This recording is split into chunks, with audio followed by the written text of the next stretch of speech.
अन्नदाता। पग पग पर है संग तुम्हारे अन्नदाता। लहू किसानों का बन के पसीना सींचता है धरती का सीना। मेहनत का तेरी हक दिलवाने, नई तकनीक नई खोज बताने। पशुधन को गुणवान बनाना, पौध सुरक्षा को सिखलाना, खेती के सब गुर समझाने, भारत का सरताज बनाने। आठों पहर है संग तुम्हारे अन्नदाता अन्नदाता।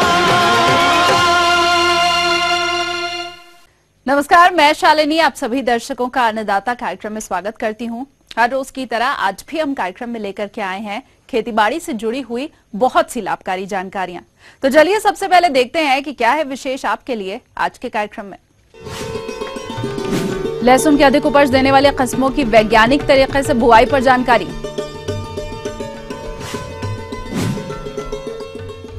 फूलों के अधिक उत्पादन के लिए ग्लेडियोसिस की वैज्ञानिक तरीके से बुआई।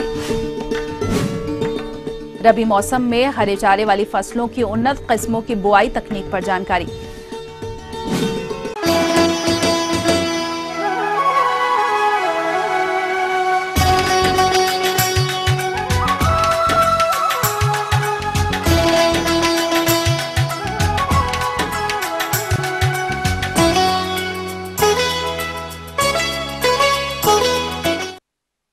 अपने प्रदेश में लहसुन की खेती लगभग 60,000 हेक्टेयर क्षेत्र में की जाती है, जबकि औसत उपज अन्य राज्यों की तुलना में कम है, जिसके कारण की अगर बात की जाए तो उनमें से एक कारण तो किसानों का अधिक उपज देने वाली किस्मों का चुनाव नहीं करना है और दूसरा कारण इसकी खेती वैज्ञानिक तरीके से नहीं करना है।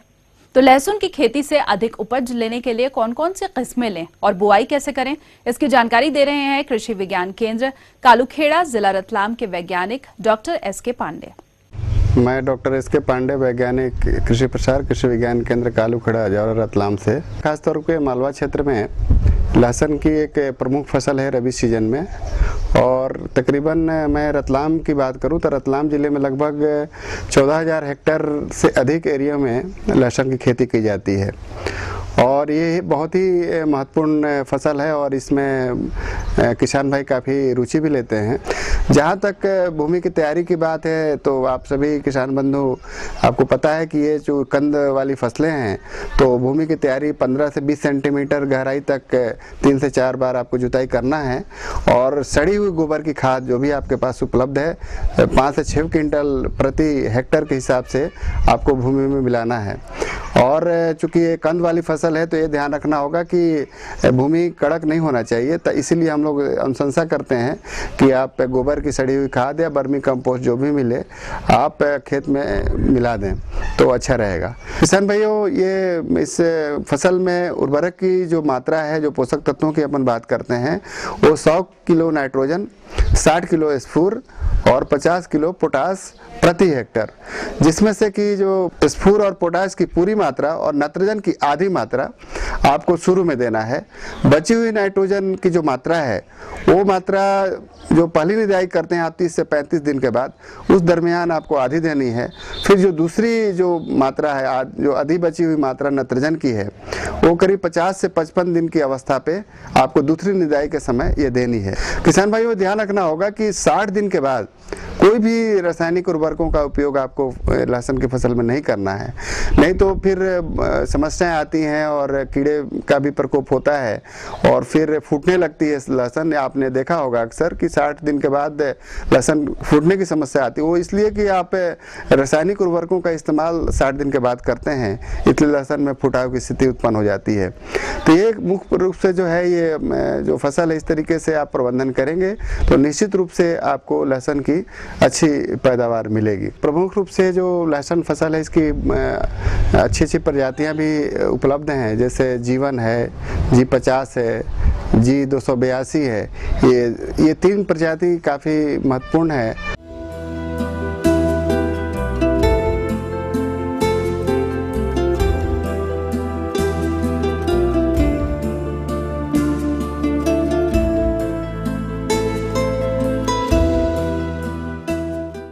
खासतौर पे जीवन की बात करें तो आप G50 और G282 ये 160 से 180 दिन की ये प्रजाति है। तकरीबन 150 से 160 क्विंटल प्रति हेक्टेयर उपज होती है। तो आप इन तीनों प्रजातियों का चयन अपने क्षेत्र के लिए कर सकते हैं। जहाँ तक इसके बीज की जो मात्रा है, जो कली की जो मात्रा अपन कली की चौपाई करते हैं, आपको पता है, तो ये 5 से 6 क्विंटल प्रति हेक्टेयर के हिसाब से बीज दर इसकी मानी जाती है। साथ ही इसका बीजोपचार बहुत ही महत्वपूर्ण है। तो खासतौर पे बीजोपचार के लिए बाजार में बहुत सारी फफूंदनाशी उपलब्ध है, जैसे बीटावैक्स है, थायरम है, कार्बेंडाजिम है। इसकी जो है 3 ग्राम मात्रा प्रति किलो बीज के मान से आपको उपचारित करना है। और इस सूती कपड़ा आप लें, सूती कपड़े में पोटली बना करके बीज की कली की जो मात्रा है वो रख करके और 1 से 2 मिनट आप डुबो करके बाहर निकालना है। इस चीज़ का आपको ध्यान रखना होगा कि ज़्यादा देर तक हम कली को डुबोए नहीं तो छिलका उतर जाने से जर्मिनेशन अंकुरन प्रभावित होता है। और इसकी जो दूरी है वो जो आपका कतार से कतार जो है 15 सेंटीमीटर और पौधे से दूसरे पौधे के बीच में 7.5 सेंटीमीटर ये आपको दूरी रखना है। अभी मल्चिंग के माध्यम से हमारे किसान बंधु इस क्षेत्र के ले रहे हैं। खासतौर पर हमने हमारे कुछ ग्राम कुशलगढ़ के और हथनारा के किसान हैं जो मल्चिंग के माध्यम से लहसुन की उपज ली है और बहुत ही अच्छा उत्पादन उनको मिला है और अच्छा पैसे कमा रहे हैं। तो निश्चित तौर पे मल्चिंग के लिए मशीन भी आती है, मल्च सीट बिछाने का भी काम करती है। फिर उसके मल्च के आधार पर चूँकि आपको मल्चिंग का फ़ायदा है कि मालूम है कि उससे हमें खरपतवार का भी नियंत्रण कम मिलता है और कीड़े बीमारियों का भी प्रकोप जो है कम से कम मिलता है। और उसके साथ ही साथ इसको हम यदि ड्रिप इरिगेशन के साथ जोड़ें, mulching with drip irrigation fertigation, तो उसकी भी तकनीक हमारे द्वारा रिकमेंड की जाती है और ये तकनीक हमारे किसान बंधु अपना रहे हैं और इसका लाभ निश्चित तौर पे किसान बंधुओं को मिल। तो ये थी कुछ उपयोगी जानकारियां। यहाँ पर रुकेंगे एक छोटे से ब्रेक के लिए, जल्द हाजिर होंगे।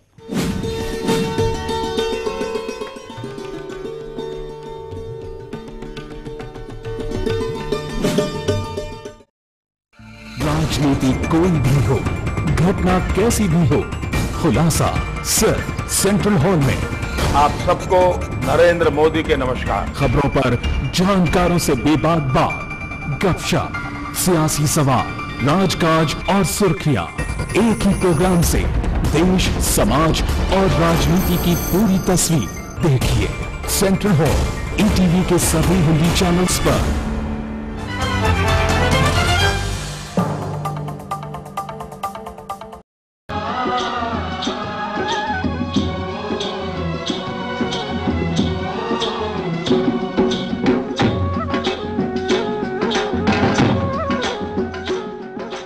ब्रेक के बाद एक बार फिर से आप सभी दर्शकों का अन्नदाता कार्यक्रम में स्वागत है। बढ़ते हैं अगली प्रस्तुति की ओर।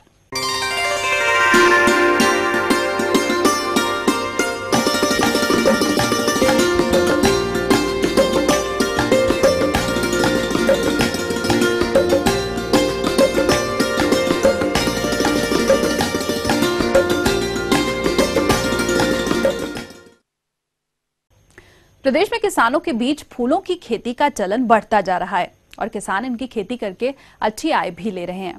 इसी लाभ को देखते हुए जो किसान भाई इस समय ग्लेडियोलस की खेती करना चाहते हैं तो वो किस प्रकार से करें इसकी बुआई, आइए जानते हैं एक विषय विशेषज्ञ डॉक्टर विवेक त्रिपाठी से। ग्लेडियोलस के विभिन्न रंगों के फूल आपको बाजार में डंडी के रूप में मिलेंगे, जिनमें लाल, पीला, गुलाबी, सफ़ेद, बैंगनी इत्यादि कलर पाए जाते हैं। जब मई जून में आपका खेत खाली होता उस समय अच्छी तरह जुताई करके पलेवा लगाकर खेत को छोड़ देते हैं, जिससे कि गर्मी में विभिन्न बीमारियों के कीटाणु और उनके अंडाणु नष्ट हो जाते हैं। तत्पश्चात आप इस समय जुताई करके उसमें गोबर की खाद जो 10 से 15 टन पर हेक्टेयर होती है अच्छी तरह भली भांति मिलाकर खेत को छोड़ देते हैं। तत्पश्चात ग्लेडियोलस की लाल रंग यदि लेना चाहते हैं तो आस्कर, अग्निरेखा, रेड मैजेस्टी या मेलोडी प्रजाति का प्रयोग कर सकते हैं। इसी तरह यदि आप पीले रंग की स्पाइक चाहते हैं तो सपना, पूनम, सनशाइन या कावेरी प्रजाति उसके साथ मनमोहन का भी प्रयोग कर सकते हैं। यदि आप गुलाबी रंग में वो पसंद करते हैं और गुलाबी रंग की मार्केट में ज़्यादा डिमांड रहती है। उसके लिए आप फ्रेंडशिप, शोभा, सुचित्रा या समर पर्ल प्रजाति का प्रयोग कर सकते हैं। रही बात अन्य कलर की, जिसमें बैंगनी, जिसके लिए मयूर या कापर किंग प्रजाति प्रमुख है। साथ ही साथ जो सर्वविदित है कॉमन रंग सफ़ेद, इसके लिए अप्सरा, मनीषा, मोहनी या स्नोकीन प्रजाति का आप प्रयोग कर सकते हैं। प्रवर्धन के लिए आप एक कॉर्म का प्रयोग करते हैं जिनका आकार 4 से 5 सेंटीमीटर व्यास का होता है। यदि कॉर्म छोटे हैं, 2-3 सेंटीमीटर के हैं, तब भी आप प्रयोग में ला सकते हैं। लेकिन यदि इससे छोटे कॉर्म हैं तो उनको प्रयोग में न लाएं, क्योंकि उनको कहते हैं कॉर्मेल्स, और इनका प्रयोग कॉर्म प्रोड्यूस करने के लिए लिया जाता है। यदि आपके 2-3 सेंटीमीटर आकार के कॉर्म हैं तो इनसे एक स्पाइक आपको कम से कम प्राप्त हो जाती है। जब यदि कॉर्म का आकार 4 से 5 सेंटीमीटर का है तो इससे कम से कम 1 और नहीं तो अधिकतम 3 स्पाइक पर प्लांट आपको प्राप्त हो जाती हैं। देखिए, कॉर्म प्राप्त करने के लिए आप किसी भी सरकारी संस्थान से प्राप्त कर सकते हैं। इसके लिए चंद्रशेखर आज़ाद कृषि एवं प्रौद्योगिकी विश्वविद्यालय का उद्यान विज्ञान विभाग में भी आपको मिल जाएंगी, NVRI लखनऊ से भी आपको मिल जाएंगी, और अन्य प्राइवेट नर्सरी से भी आप कलर के अनुसार इच्छित प्रजाति के कॉर्म आप ले सकते हैं। और जब बात आ जाती है खेत में कॉर्म को कैसे लगाएं, उसके लिए आपने जो मई जून में खेत खुला छोड़ा हुआ है और उसमें गोबरी खाद मिला के इस समय आपने जुताई कर देते हैं। कॉर्म लगाने से पूर्व 1 से 60 किलोग्राम नाइट्रोजन, 60 किलोग्राम फास्फोरस और 80 से 100 किलोग्राम पोटास प्रति एकड़ की दर से इस फसल को आवश्यक होती है। उसको कॉर्म लगाने से पूर्व आधी मात्रा आप लगाने समय और आधी मात्रा पुनः स्पाइक निकलते समय 3 महीने बाद आप फसल में छिड़काव के द्वारा दे देते हैं। फास्फोरस और पोटास की पूरी मात्रा इसी समय आपको देना अति आवश्यक है। यदि आप जैविक की तरफ बात करते हैं तो 5 से 6 किलोग्राम एजोक्टोबैक्टर या 5 से 6 किलोग्राम एजोस्पेडियम दोनों को मिलाकर भी प्रति हेक्टेयर की दर से आप फसल रोपण से पूर्व दे सकते हैं। जैसा मैंने आपको बताया कि 4 से 5 सेंटीमीटर व्यास के कंदों को ज़मीन पर लगाते हैं। समतल ज़मीन पर आप कॉर्म को 30 से 30 सेंटीमीटर 30 गुणा 20 सेंटीमीटर दूरी पर रख देते हैं। तत्पश्चात उसके ऊपर मिट्टी चढ़ा के आलू की तरह क्यारी बना देते हैं, आलू की तरह मेड़ बना देते हैं। अथवा आप पहले से मेड़ तैयार करके उसमें एक इच्छित दूरी 30 गुणा 30 सेंटीमीटर या 30 गुणा 20 सेंटीमीटर पर कंदों को रोपित करके उस पर मिट्टी चढ़ा देते हैं। जमाव होने पर हल्की सिंचाई करते रहते हैं और इस प्रकार से आप फरवरी, जब आप अगस्त सितंबर में रोपित करते हैं तो फरवरी महीने से आपको स्पाइक मिलना प्रारंभ हो जाती है। कुछ किसान भाई अगेती फसल लेना चाहते हैं, इसके लिए आप अगस्त के अंतिम सप्ताह में भी रोपण कर सकते हैं। लेकिन इसके लिए आपको ध्यान होगा कि कॉर्म को 2% थायो यूरिया से ट्रीट करके लगाना होगा, जिससे उनकी सुसुप्तावस्था टूट जाती है और वो समय पूर्व अंकुरण दे देते हैं। इस प्रकार यदि आप लेते हैं तो आपको समय से अच्छी तरह खेती करके अधिक लाभ प्राप्त कर सकते हैं। इस प्रकार किसान भाइयों, यदि आप अच्छी तरह से लगाते हैं तो आपको अच्छी 10 से 15 फ्लोरेट्स वाली स्पाइक प्राप्त होंगे और टोटल 1 लाख से 1.5 लाख रुपए प्रति हेक्टेयर की दर से आपको शुद्ध मुनाफा अंत में हो सकता है। तो ये थी कुछ उपयोगी जानकारियां। यहाँ पर रुकेंगे एक छोटे से ब्रेक के लिए, जल्द हाजिर होंगे।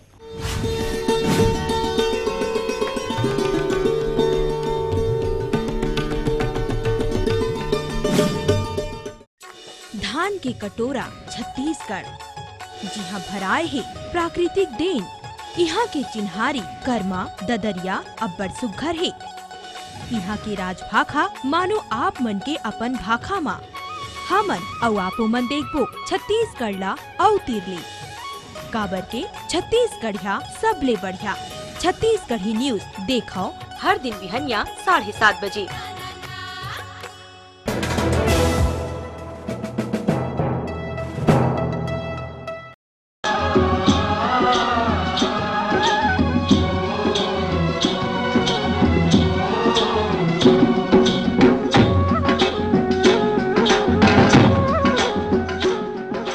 ब्रेक के बाद एक बार फिर से आप सभी दर्शकों का अन्नदाता कार्यक्रम में स्वागत है। बढ़ते हैं अगली प्रस्तुति की ओर।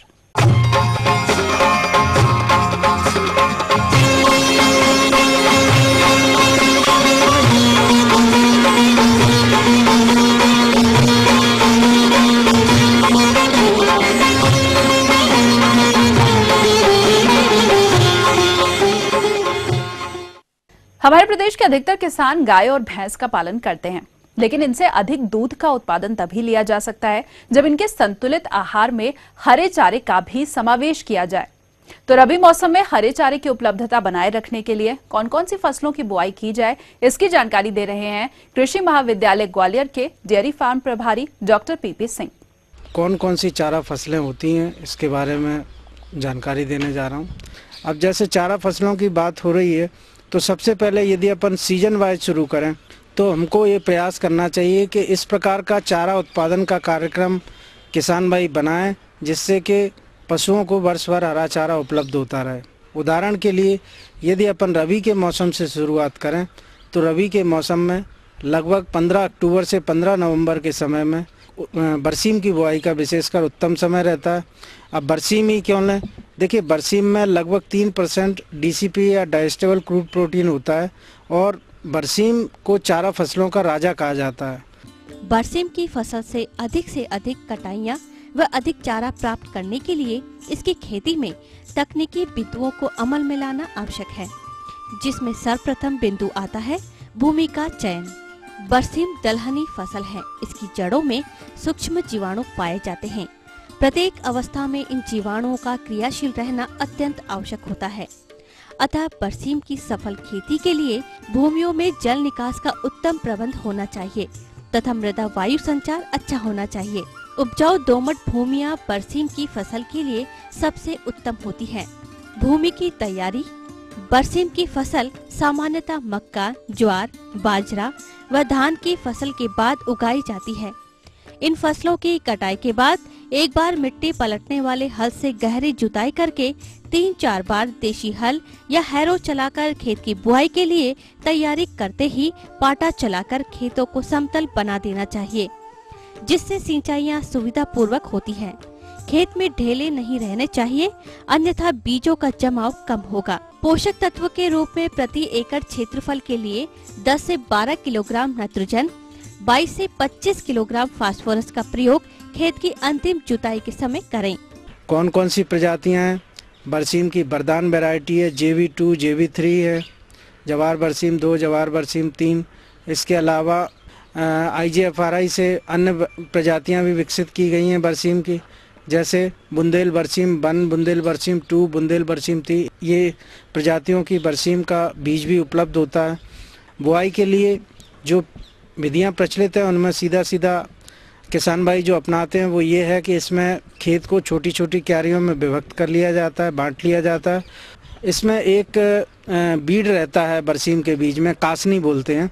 उसके कारण से कई बार जो बरसीम की फसल जब उग आती है तो उस समय कासनी के पौधे और बरसीम के पौधे को पहचानने में मुश्किल होती है। तो प्रयास हमको ये करना चाहिए कि जब हम बुआई कर रहे हैं या बुआई से पहले ही बरसीम के बीज से कासनी के बीज को अलग कर लें। चूँकि कासनी का बीज और बरसीम का बीज लगभग एक ही जैसा रहता है, थोड़ा सा साइज का अंतर रहता है और उनके भार में भी थोड़ा सा अंतर रहता है। तो उस परिस्थिति में नमक का अपन 10% का घोल बना लें और उससे बीज को उपचारित कर लें। उस अवस्था में क्या होगा कि जब हम घोल से बीज को उपचारित करेंगे तो बरसीम का बीज नीचे बैठ जाता है और कासनी का बीज ऊपर आ जाता है।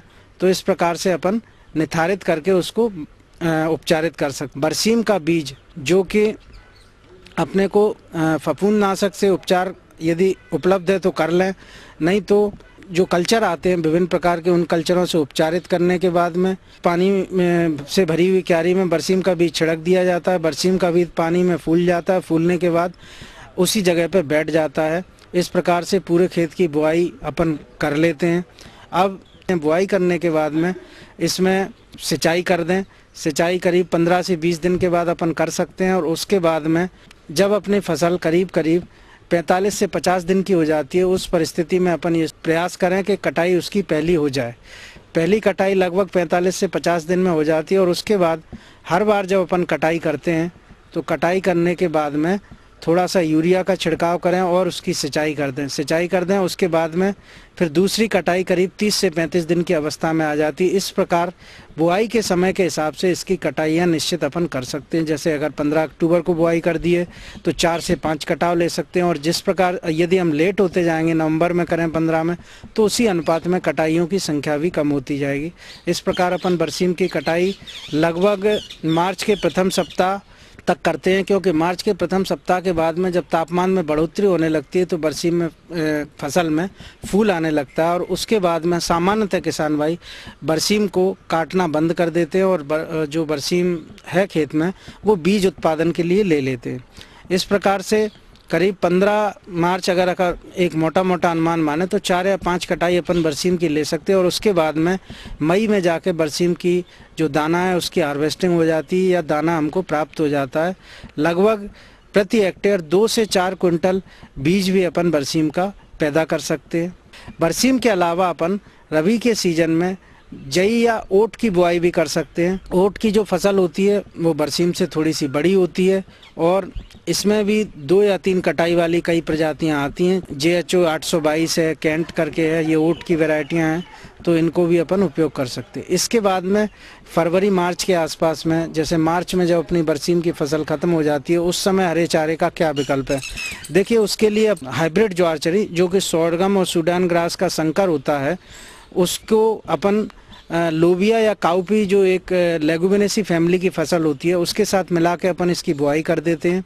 इसकी जो सीड रेट होती है वो करीब 30 से 35 किलोग्राम बीज लगता है प्रति हेक्टेयर की दर से, लोबिया का भी और आपके हाइब्रिड ज्वारचरी का भी। तो इस हिसाब से बुआई कर दें। बुआई के बाद में लगभग 45 से 50 दिन बाद में पहली बार कटाई के लिए चारा उपलब्ध हो जाता है। इस प्रकार से ये हमको लगभग 15 मार्च से लेके जुलाई अगस्त तक अपने को हरा चारा उपलब्ध हो जाएगा। उसके बाद में पुनः जैसे खरीफ का सीजन प्रारंभ हो जाता है तो हमारा जो बरसीम का खेत खाली हो गया होगा उस खेत में अपन हाइब्रिड ज्वारचरी और लोबिया की मिक्स क्रॉप या मिश्रित खेती पुनः कर सकते हैं। और इस प्रकार से जब ये फसल अपन कर देंगे तो जब अपने पास में जायद की फसल का चारा समाप्त होने वाला होगा तब तक अपने पास दूसरे खेत में हाइब्रिड ज्वारचरी और लोबिया का चारा पुनः तैयार हो जाएगा। इस प्रकार से अपन सितंबर, अक्टूबर, नवंबर जब तक बरसीम की बुआई होगी उस समय तक चारे की उपलब्धता सुनिश्चित कर सकते हैं। और इस प्रकार अगर अपन देखें तो वर्ष भर हरे चारे उत्पादन का ये एक कैलेंडर बन जाता है।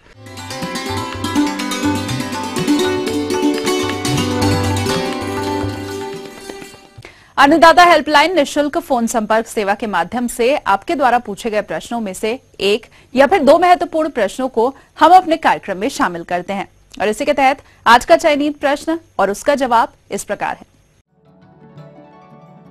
आज हमने जिस प्रश्न को कार्यक्रम में शामिल किया है उसे पूछा है तेगांव जिला छिंदवाड़ा के कृषक प्रमोद टोनपे ने। इनकी कपास की फसल में मिलीबग कीट का प्रकोप देखने में आ रहा है, यह इसके नियंत्रण पर जानकारी चाहते हैं। तो प्रमोद टोनपे जी, आपकी जानकारी हेतु प्रस्तुत है कार्यक्रम का यह अंश। मिलीबग बीटी कपास का एक प्रमुख कीट है।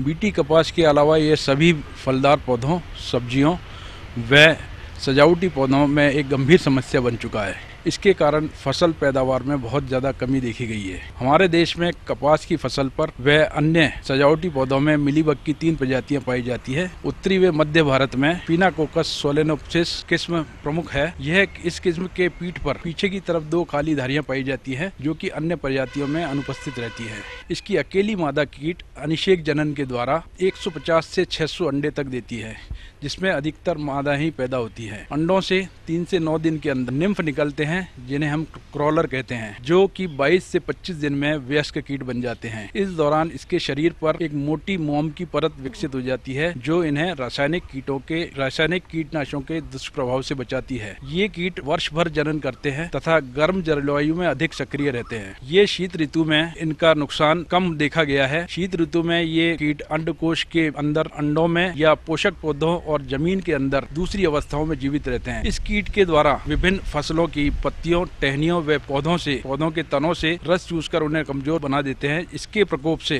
पौधों पर डीडू की संख्या कम हो जाती है, पैदावार कम हो जाती है तथा ये डीडू आकार में छोटे व बेडोल हो जाते हैं। इस कीट के द्वारा पौधों की पत्तियों में लार छोड़ने से पत्तियां आपस में मुड़ जाती है, पौधा ऊपर से झाड़ीनुमा रह जाता है व बौना दिखाई देता है दूर से। कीट अपने शरीर से एक मीठा चिपचिपा पदार्थ साबित करते हैं जो कि चींटियों को अपनी ओर आकर्षित करता है तथा बाद में पत्तियों में काली कजली फफूंद के बढ़ने से यह रोग ज़्यादा फैल जाता है, जिससे अंततः पौधों की भोजन प्रक्रिया बाधित हो जाती है व प्रकाश संश्लेषण की क्रिया प्रभावित होती है।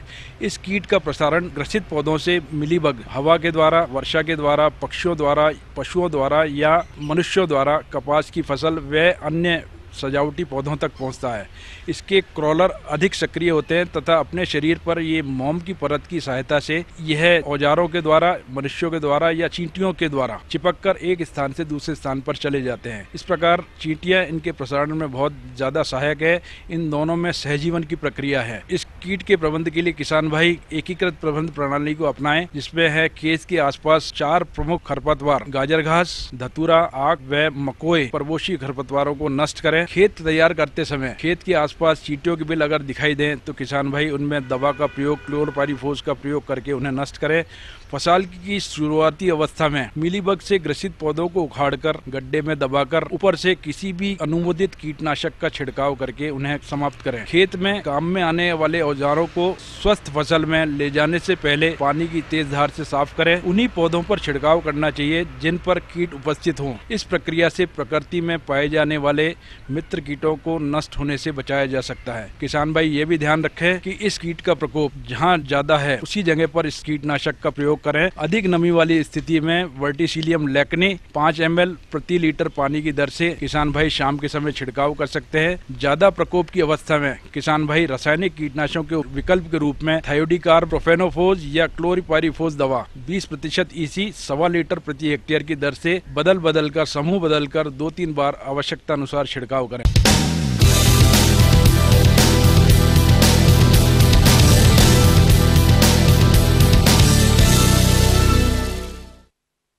राज्य की विभिन्न मंडियों में कृषि उत्पादों के चढ़ते उतरते बाजार भाव की संक्षिप्त जानकारी इस प्रकार है।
हम ये उम्मीद करते हैं कि आज का कार्यक्रम आप सभी दर्शकों के लिए उपयोगी रहा होगा। किसान भाइयों, अन्नदाता आपकी सेवा के लिए संकल्परत है।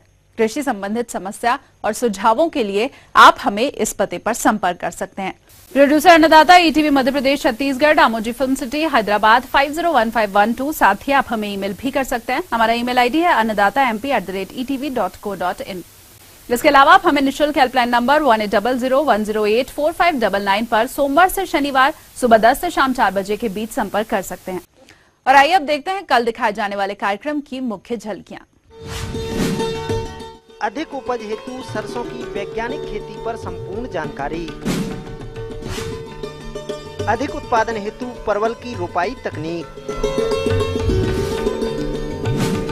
तो फिलहाल अन्नदाता की पूरी टीम को दीजिए इजाजत। कल फिर से इसी समय आपसे मुलाकात होगी कृषि संबंधित कुछ और रोचक जानकारियों के साथ।